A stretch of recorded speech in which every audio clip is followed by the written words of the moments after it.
আসসালামু আলাইকুম বন্ধুরা, কেমন আছেন আপনারা? আশা করি সবাই ভালো আছেন। আলহামদুলিল্লাহ আমি ভালো আছি। আবার একটি নতুন ভিডিও নিয়ে আপনাদের সঙ্গে চলে এসেছি মিজানুর রহমান আজারির ওয়াজ। আপনারা যারা যারা মিজানুর রহমান আজারির ওয়াজ শুনতে ভালোবাসেন তারা ফুল ভিডিওটি দেখতে থাকেন, আশা করি ভালো লাগবে। কি করলে রোজা ভেঙে যায়? Causes that make you fasting null and void, যে কাজগুলো আপনার রোজাকে নাল এন্ড ভয়েড করে দেয়। কি করলে রোজা ভেঙে যায়? তো এটা বোঝার আগে আমরা যদি রোজার সংজ্ঞাটা বুঝি, রোজা কাকে বলে, সিয়াম কাকে বলে, আপনারা নিজেই বলতে পারবেন কি করলে রোজা ভাঙে। রোজার সংজ্ঞা হচ্ছে আসওমু হুয়াল ইমসাকু আনিল আখলি ওয়া শুরবি ওয়াল জিমাই মিন তুলুইল ফাজরি ইলা গুরুবিশ শামসি মা নিয়া। রোজা হচ্ছে বিরত থাকার নাম। কি থেকে? খাওয়া থেকে, পান করা থেকে, ফিজিক্যাল ইন্টিমেসি থেকে স্ত্রীর সাথে, সকাল থেকে শুরু করে, ফজর থেকে শুরু করে ইলা গুরুবিশ শামস মানে সানসেট পর্যন্ত, সূর্যাস্ত পর্যন্ত মা নিয়া, নিয়তের সাথে। ক্লিয়ার হয়ে গেছে না? রোজা হচ্ছে বিরত থাকার নাম। খাওয়া থেকে বিরত, পান থেকে, ফিজিক্যাল ইন্টারকোর্স থেকে, সকাল থেকে শুরু করে সন্ধ্যা পর্যন্ত নিয়তের সাথে। তো এই সংজ্ঞা থেকেই তো বোঝা যায় কি করলে, খেলে রোজা ভেঙে যায়, ড্রিঙ্কস করলে রোজা ভেঙে যায়, বিবাহিতরা দিনের বেলায় ফিজিক্যাল ইন্টিমেসিতে গেলে রোজা ভেঙে যায়। তো আমরা এবার পয়েন্ট আকারে শুনবো যে কি কি কাজ করলে। এখানে মৌলিকভাবে 3টা জিনিসের কথা বলা হয়েছে, কিন্তু আরো কিছু জিনিস আছে যেগুলো করলে আপনার রোজা ভেঙে যাবে। আসুন আমরা সেগুলো শুনি। 1 নম্বরে হচ্ছে ইচ্ছা করে যদি আপনি খান, ইচ্ছা করে খাইতে হবে, বুঝছেন? ভুল করে খাইলে কিন্তু রোজা ভাঙে না। খুব মজার না ব্যাপারটা? অনেক সময় এমন হয়, অনেকের অভ্যাস যে সকালবেলা সে ঘুম থেকে উঠে পানি খায়। তো আপনি হঠাৎ করে 1 গ্লাস পানি খেয়ে ফেলছেন, খাওয়ার পরে মনে হয়েছে ওরে আমি তো রোজা, এখন কি হবে বলেন তো? ভাঙবে না? ভাঙবে না, ভাঙে নাই। শুধু 1 গ্লাস পানি না, ভুলে যদি 1 প্লেট ভাতও খেয়ে ফেলেন, ভুলে, রোজা ভাঙবে না। তো রোজা অবস্থায় এত বড় ভুল অবশ্য কেউ করে না, কি বলেন? পানির এটা হয়ে যায়, তাও প্রথম 1, 2, 3 রোজায় হয় না? প্রথম 1 দিন, 2 দিন, 3 দিনে অনেক সময় এরকম হয় যে ভুল করে পানি খেয়ে ফেলে। তো ভুল করে যদি কেউ খায় তার রোজা ভাঙে না। অথবা জোর করে যদি কাউকে খাওয়ানো হয় রোজা ভাঙে না। ফোর্সফুলি খাওয়াইলে ভাঙে না, ইন্টেনশনালি যদি কেউ খায় রোজা ভেঙে যায়। ক্লিয়ার? 2 নাম্বার, ড্রিঙ্কিং ইন্টেনশনালি, যদি পান করে ইচ্ছাকৃত, রোজা ভেঙে যায়। 3 নম্বরে হচ্ছে ফিজিক্যাল ইন্টারকোর্স, দিনের বেলায় যদি ফিজিক্যাল ইন্টিমেসিতে যায় হাজব্যান্ড ওয়াইফ এবং দেহ থেকে যদি সিমেন আউট হয় রোজা ভেঙে যায়। তবে ইচ্ছাকৃত যদি আপনি রোজা ভাঙেন, এটা বড্ড ভয়ঙ্কর প্রিয় ভাইরা। এটা খেয়াল করে মনে রাখবেন যে ইচ্ছা করে রোজা ভাঙার চেয়ে বড় স্পর্ধা আর হতে পারে না। কারণ এই রোজা রাখাটা কি রমাদানে ফরজ। আপনি যদি ফরজ ইচ্ছা করে ভাঙেন তাহলে শুধু কাজা করলে হবে না, কাফারা দিতে হবে। কে দিতে হবে? তাহলে আমরা জানছি কাজা, আমরা জেনেছি ফিদিয়া, এবার নতুন একটা টার্ম শুনলাম, এটা কি? কাফারা। ইচ্ছা করে রোজা ভাঙলে কাফারা দিতে হবে। এন্ড হোয়াট ইজ কাফারা? কাফারা হচ্ছে টানা 2 মাস রোজা রাখা একটার জন্য। পারবেন? রমজানেরটা রাখতে তো খবর হয়ে যায়, কি বলেন? ইচ্ছা করে যদি কেউ রোজা ভাঙে তার কাজা কাফারা 2টাই লাগবে।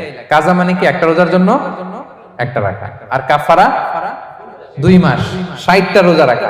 60 খবর আছে।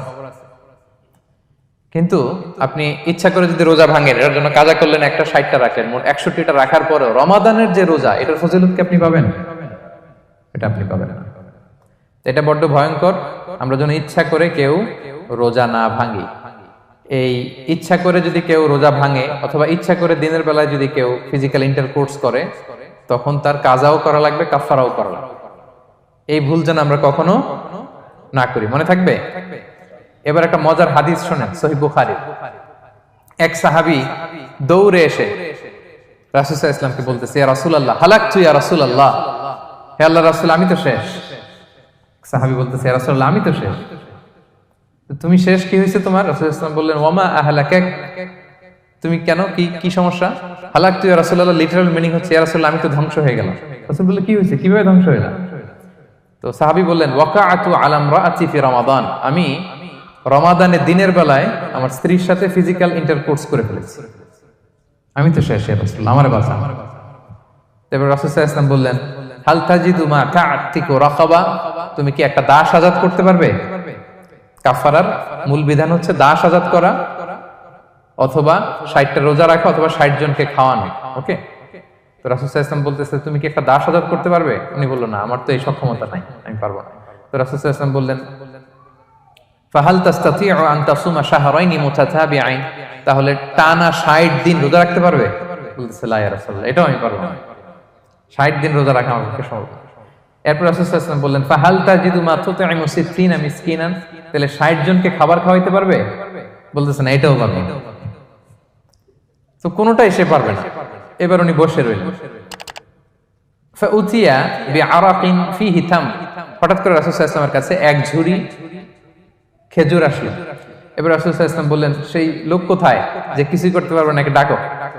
এবার আসলেন। এবার রাসূল সাল্লাল্লাহু আলাইহি ওয়াসাল্লাম বললেন, তুমি দাসও আজাদ করতে পারবে না, 60 দিন রোজা রাখার নিয়ম এটাও পারবে না, 60 জনকে খাওয়ানো এটারও সক্ষমতা নাই, তাহলে এই যে এক ঝুড়ি খেজুর আসছে আমার কাছে, সদাকার খেজুর, যাও এটা তুমি দান করে দাও আল্লাহর রাস্তায়। এবার উনি বলতেছে, আ'লা আফকারা মিন্না ইয়া রাসূলুল্লাহ, আমার চেয়েও গরীব কাউরে দান করব? রাসূল সাল্লাল্লাহু আলাইহি ওয়াসাল্লাম বললেন, হ্যাঁ। উনি বলতেছে যে আমার চেয়ে গরীব মদিনায় কেউ নাই। উনি বললেন, ফামা বাইনা লাবাতাইহা আহলু বাইতিন আহওয়াজু ইলাইহি মিন্না ইয়া রাসূলুল্লাহ, এই মদিনায় আমার চেয়ে গরীব, মানে এটার প্রতি মুখাপেক্ষী আমার চেয়ে বেশি কেউ আর নাই। ফাদাহিকা নবী সাল্লাল্লাহু আলাইহি ওয়াসাল্লাম, রাসূল সাল্লাল্লাহু আলাইহি ওয়াসাল্লাম এই কথা শুনে হেসে দিলেন। হাত্তা বাদাত আনিয়াবু, রাসূল সাল্লাল্লাহু আলাইহি ওয়াসাল্লামের চোয়ালের দুই পাশের দাঁত দেখা গেল। রাসূল সাল্লাল্লাহু আলাইহি ওয়াসাল্লাম সাধারণত হাসতেন না, দেহেক যেটা এটা খুব কম হাসতেন না, তিনি তাবাসসুম যেটা স্মাইলিং মুচকি হাসতেন, ওটাতে দাঁত দেখা যায় না।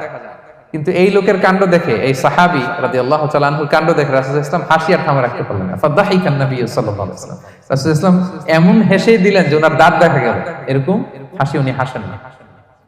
এরপর রাসূল সাল্লাল্লাহু আলাইহি ওয়াসাল্লাম বললেন, কি আর করা, যাও, ইযহাব ফাআতঈমহু আহলাক, যাও নিয়ে তোমার ফ্যামিলিতে খাও। করছো তুমি বড় ভুল, এখানে কাফারা দিতে হবে, 60টা রোজা রাখা, দাস মুক্তি, 60 জনকে খাওয়ানো, কিছুই পারবা না। আসলো খেজুরের বক্স, তোমার সাহায্য করার জন্য দিলাম, যাও এটা সদকা করো। এখন তুমি বলতেছো তোমার চেয়ে গরীব আর মদিনায় কেউ নেই, তো কি আর করা, যাও তুমি খাও। তো এই মজার হাদিসটা এই কাফারা রিলেটেড হাদিসের মধ্যে এসেছে। তো যদি আপনি ভুল করে, আপনি যদি ইন্টেনশনালি ইচ্ছা করে যদি রোজা ভেঙে ফেলেন, প্রিয় ভাইরা, এটা কিন্তু বড্ড ভয়ঙ্কর। এটার জন্য আপনার কাফারা দিতে হবে, 60টা রোজা রাখতে হবে। এটা যদি না পারেন, 60 জনকে খাওয়াতে হবে। কোনোটাই তো সহজ না, কি বলেন? অনেক ব্যয় সাপেক্ষ। গেল 3টা গেল। আর কি করলে রোজা ভেঙে যায়? ইচ্ছা করে যদি বমি করে রোজা ভেঙে যাবে, তবে অনিচ্ছা সত্ত্বে বমি আসলে রোজা ভাঙে না। ক্লিয়ার? রাসূল সাল্লাল্লাহু আলাইহি ওয়াসাল্লাম বলেছেন, মান দারাআহুল কাইউ আই গালাবাহু ফালাইসা আলাইহি কাদা, কেউ যদি অনিচ্ছাকৃত বমি আসে কাজা করা লাগবে না। ওমান ইস্তাকা, কেউ যদি ইচ্ছা করে বমি করে, আমদান ফালিয়াকদি, সেজন্য এই রোজাটা কাজা করে। আচ্ছা, 5 নাম্বার হচ্ছে আল ইস্তিমনা, মানে মাস্টারবেশন, হস্তমৈথুনের মাধ্যমে কেউ যদি সিমেন আউট করে, তাহলে তার রোজা ভেঙে যাবে এবং এটার জন্য কাজা কাফারা দুইটাই লাগবে। 6 নাম্বার স্মোকিং। স্মোকিং যদি রমাদানে কেউ করে, রোজা কিন্তু শেষ। এদিকে আমার মাসালা শেখায় না নতুন করে, অনেকে অনেক ডানে বায়ে মাসালা করে যে হুজুর এটাতে এই, ওটাতে, এটা তো ধোঁয়া, এটা তো এই না। স্মোকিং করলে আপনার রোজা ভেঙে যাবে, কারণ এটার মধ্যে এমন পার্টিকেল থাকে যেটা আপনার ভিতরে চলে যায়, সো আপনার রোজা ভেঙে যাবে। খবরদার স্মোকিং করবেন না। 7 নাম্বারে আপনি যদি নাকে ড্রপ দেন, রোজা রাখা অবস্থায় নাকে ড্রপ দেওয়া যাবে না। হ্যাঁ, নাক হচ্ছে গেটওয়ে। ভিডিওটি ভালো লাগলে একটি লাইক, কমেন্ট ও শেয়ার করে পাশে থাকবেন বন্ধুরা। যারা যারা শেষ পর্যন্ত ভিডিওটি দেখেছেন তাদের জন্য অনেক অনেক ভালোবাসা থাকলো বন্ধুরা। আর নতুন নতুন ভিডিও পেতে চ্যানেলটিকে সাবস্ক্রাইব করে পাশে থাকবেন বন্ধুরা। ভালো থাকবেন, ধন্যবাদ।